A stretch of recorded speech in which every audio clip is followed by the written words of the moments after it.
Now, anytime I dive into Luke, I think it's always important to begin with the beginning of the book. I'm not going to read the entire book of Luke. That wouldn't get us anywhere today. But in Luke 1, he kind of opens up. He tells us about his gospel and why he's writing and how he's writing it.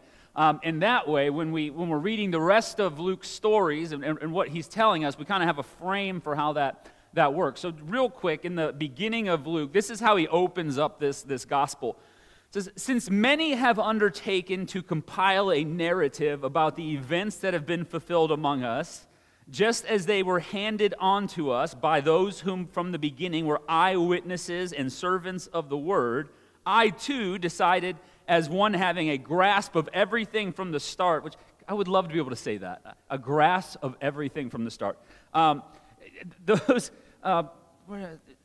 Decided the most excellent Theophilus, so that you may have a firm grasp of the words in which you have instructed. And so Luke says from the beginning that he has investigated carefully everything he's about to tell you.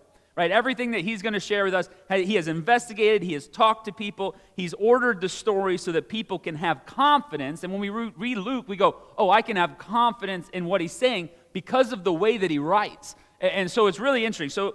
So Luke is telling a grounded historical story about God acting in the real world, among real people, under real political power, so that ordinary believers can know that God is at work even when life feels unsettled or unclear. Has anyone ever been there? Unsettled and unclear. Okay, few of us, good. So let's dive into what he's talking about today. Luke chapter 2, verse 1. It begins like this. "In those days, a decree went out from Caesar Augustus that all the world should be registered. This was the first registration and was taken while Quirinius was governor of Syria. All went to their own towns to be registered." So you can kind of see, right, the way that Luke writes. It's very, very just kind of factual statements, just kind of tell you, boom, boom, boom. This is what happened. This is what happened. This is what happened. And so the way that he writes, and this is now you understand that they didn't have the years weren't dated when Luke was writing, so he couldn't put year 37 or whatever year it was, right? So this is the way that people dated, especially historians. This is how an ancient historian would write. They use these little markers, like who was the king when this was going on, and that's how you dated things by who was in power and how long they've been in power. If you read 1st and 2nd Kings, you kind of see it all throughout there. I know that's on the top of your reading list. But Isaiah 6, there's a little kind of a famous kind of view of it. Isaiah 6:6 is kind of an example. It says, "In the year that King Uzziah died," right? "I saw the Lord sitting on a throne, high and lofty," right? So this is how they write so that you know, you can go back and check, and you can check on their story, right? So here's the thing. Luke also doesn't dismiss, there's a lot of emotion even in this story just yet, right? It's just kind of like, here, and he's not dismissing them. He's not saying how evil the empire is, like not doing any of those things. He wants us to know this is an actual event, and he's trying to share history with us. Now, the United Methodist Church has a theology of prevenient grace, right? And I talk about this here and there, but that God is already moving in the world before we ever get there. That before we are doing something, God has already been doing it. And so I want to say this cleanly with what Luke's doing here. God is not decreeing all of these things, right? This is what empire does. Empire makes decrees. Soldiers then enforce it, and ordinary people, they comply, right? So all within human and political freedom, that's all happening. But Luke shows us that God's grace is already present, right, and active within those conditions. He's not controlling them. God's not controlling them, but working through them to bring about life when no one expects it. And that is how prevenient grace is working here. So now what's going to happen is we kind of have this 4,000-foot view of what has been told to them. They had to go to register. But now we zoom in verse 4. It says this: "Joseph also went from the town of Nazareth to Galilee to Judea, to the city of David called Bethlehem, which he was descended from the house and family of David, right? So now you kind of see how it's like, so it's almost like Luke's trying to say, okay, so we have this decree from the empire, right, from Rome, and it's like, but, we hear all these things, and when we're, like, for us even, like when we're hearing the news and we're hearing all the things that are happening, all the laws, or whoever's making laws, however they do it, I'm just a bit, that's not, we're not going to sing that song. But also, it's about real people, right? There's individuals, and so we see a zoom in from the kind of the macro level into this micro story of Joseph. But here's the thing. I think Joseph sometimes, he doesn't get a lot of recognition, right? But he doesn't say a lot either. And I think there's something important in this that, right, he is not just a silent chaperone of Mary, right? Right, that he has no power, from what we can tell, right? He is socially insignificant, right? He's just somebody doing their job, just an ordinary guy, and we don't hear from him here, but here, Joseph is covenantly located. Covenantly located, and that matters. And so, like, you may feel a certain way about your position in life, right? That I'm overlooked. Man, life is stalled out on me. Man, this isn't what I thought. I thought I was going to do something big. But Luke reminds us that significance in God's story is not about visibility or influence. It's not about visibility or influence. It's about where you stand in God's promises. So verse 5, it says, he went to be registered with Mary, to whom he was engaged and who was expecting a child. And so, again, are you seeing this kind of like just facts, just boom, boom, boom? Luke wants us to see the story kind of in its most carnal, embodied reality. And so I don't think Luke is downplaying the supernatural here, because we haven't had all that right now, right? He's just kind of telling it as it is, but he's embedding the supernatural in history. He writes like his readers are serious-minded, right? We want to know. We're concerned about what actually happened and not with religious embellishment. Notice he's not even using like Old Testament prophecy, right? Like with Matthew, if you were here for the last, 7 years we've been in Matthew, right? Like there's not a lot of that. It's just kind of laying it down the line. And so he just keeps this rhythm going. He's setting us up for later in the gospel. So verse 6, it says this. While they were there, the time came for her to deliver her child. And she gave birth to her firstborn son and wrapped him in bands of clothes and laid him in a manger because there was no place in the guest room. So while they're there, right, Jesus is born. And Luke gives us really the most cut and dry, right? This has not been an exciting story just yet. It's just kind of like laying it out. But from verse 1 through verse 6, it's just statement, almost it's almost mechanical in its simplicity. I'm glad I could spit that out. But Luke is laying the groundwork for what's to come later. He wants the reader to believe that the miraculous happens quietly, because that's how God moves. In the ordinary, in the unimpressive, God working in the background of human lives. And verse 8 says that, now in that same region there were shepherds living in the fields, keeping watch over their flocks by night. Now, I think over the centuries, the shepherds have been talked about in probably every positive and negative way imaginable. It doesn't matter how you're reading it, but what I'm sure I've said some things as outcasts. Are they spiritual misfits? People even would think maybe they're dangerous, right? There's kind of all of this that we think about shepherds in that context, but Luke doesn't go there. Luke doesn't bring any of that stuff up. He simply shows us ordinary workers doing their jobs, keeping watch through the night. Right? And that's important, right? Because God doesn't wait for them to clean themselves up or come to the temple or set aside their work. God meets them right in the middle of their ordinary lives, just while they're doing their job. And listen, I know God has met me probably more in the last 10 years on a construction site than anywhere else. Right, whether it's through other people at my work that speak into my life, or just the moments of solitude and quiet When you're, it's not quiet on a construction site, but in your head it is, right?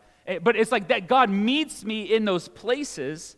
And this is where Luke quietly reminds us that you don't have to be a pastor, a priest, or a deacon to be in the picture, right? That the first people invited into the moment aren't religious professionals, right? They're people doing their job, showing up for their responsibilities, keeping watch over what's been entrusted to them, and that's enough for God to meet them there. God chooses to announce the birth of the Savior not to the powerful and the prepared, but to people faithfully working through the night. Being faithful in the mundane is holy work.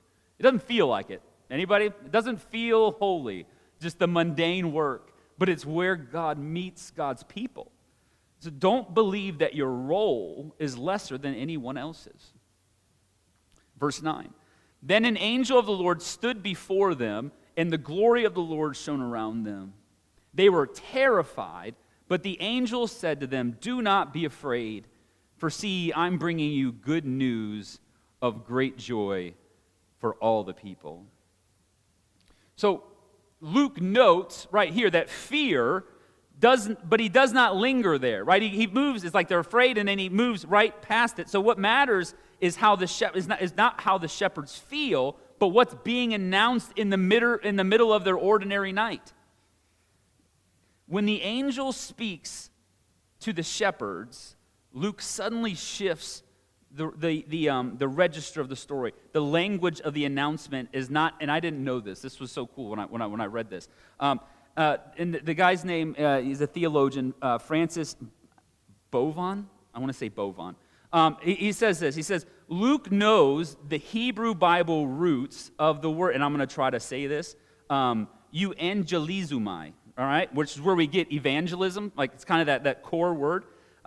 It roots it to proclaim the good news, but it also knows its ideological significance for the Greeks, which here lends to its anti-imperial tone. Like, what on earth are you saying, Carson? Right, so what he did is he took, Luke is taking language that we now see common to Christianity, right? Evangelism or the good news, right? Like, that's common for us, but it was also common language for the Romans. When you talked about the emperor, they used the same language across, and so he's kind of quietly subverting empire, right? By taking their terminology and now talking about what God is doing in the lives of God's people instead of what Rome is doing in the life of God's people. It's a quiet reversal. The announcement is not made in a forum or a palace, but in a field at night with ordinary workers. And so it's interesting because Luke never really, at least in this moment, never shouts his resistance to empire, right? He doesn't mock Caesar or call for revolt, right? Instead, he does something far more subversive. He quietly borrows their own language. Words that announced emperors, victories, and peace for Rome are now spoken in a field at night to working people about a child born without power or status. So Luke doesn't argue with empire. He just tells a better story. And in doing so, he lets the reader decide which version of the good news actually holds. Which one is good? And so before I kind of move on here, notice that God does not remove the fear.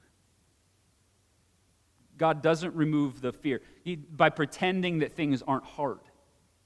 Like Luke never tells us the empire isn't oppressive or that life suddenly becomes safe because Jesus is born, right? The census still happens. People still have to move. Shepherds still work through the night shift. Mary still gives birth without a guest room, right? Realities have not changed.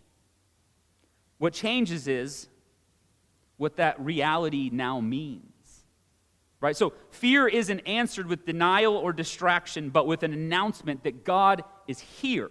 God is acting and God is doing in the middle of your life. It is doing for you in the middle of the life that you already have. And that's why the angels don't say there's nothing to be afraid of. We talked about this on Sunday, right? You're made more courageous, not the world less fearful. And so he says, I bring you good news. So the fear is real, but it no longer gets the final word. Are you tracking with me? All right, couple of you, good. Verse 15. So when the angel had left them and gone into heaven, the shepherds said to one another, "Let us now go to Bethlehem and see this thing that has taken place, which the Lord has made known to us." So they went with haste. Someone say with haste. With haste. And found Mary and Joseph and the child lying in a manger. Now, so that's the response that Luke highlights, not debate, not delay, not certainty, that when the shepherds are awakened to what God is doing in their midst, their reaction is, we have to go see it, right? It's like, we have to go to see what God is doing. Where is God moving? Wherever God is moving, I want to go there. I want to be where God is doing something, right? And so Luke is showing us that faith is not this kind of passive agreement like, yes, amen. It's embodied trust. It has movement. Faith has movement in it. And so when God's grace breaks into ordinary life, it's always inviting us to take a step toward God. And what they're doing there is really, it's what discipleship at its like simplest form is. When we talk about what does it mean to be a disciple, and when you look at the way that Jesus spoke to his disciples, the call was, follow me. Right? It was make a move, right? And just make a move with me. Come with me while I do this thing, because when God's doing something, you want to be in the midst of it. And so it's that same type of discipleship where God's going, would you just move toward me? Move toward Jesus. And now, then it's interesting. Now jump to verse 20. It says this. The shepherds returned, glorifying and praising God for all they had heard and seen, just as it had been told them. So after they see the child, right, Luke tells us one last thing about the shepherds. They return. Back to the fields, back to the nights, back to the same ordinary work they've always been doing. Nothing in their circumstances has changed. Rome is still Rome. The census still stands. Tomorrow will look like yesterday. And yet Luke says they return glorifying and praising God. Not because everything's been fixed, but because they know that God has been present in it the whole time. And so Luke doesn't end the story with noise or spectacle. He ends it in quiet, in the dark, with ordinary people carrying praise back into their ordinary lives. That's how this night ends too for us. Not with answers to every question, but with the deep peace that comes from knowing God has drawn near to us. So tonight, we join the shepherds. We don't escape the world, we return to it. Changed, but still ourselves. And we sing. Not because the night is suddenly silent, but because God has met us in it. So church, would you sing with us?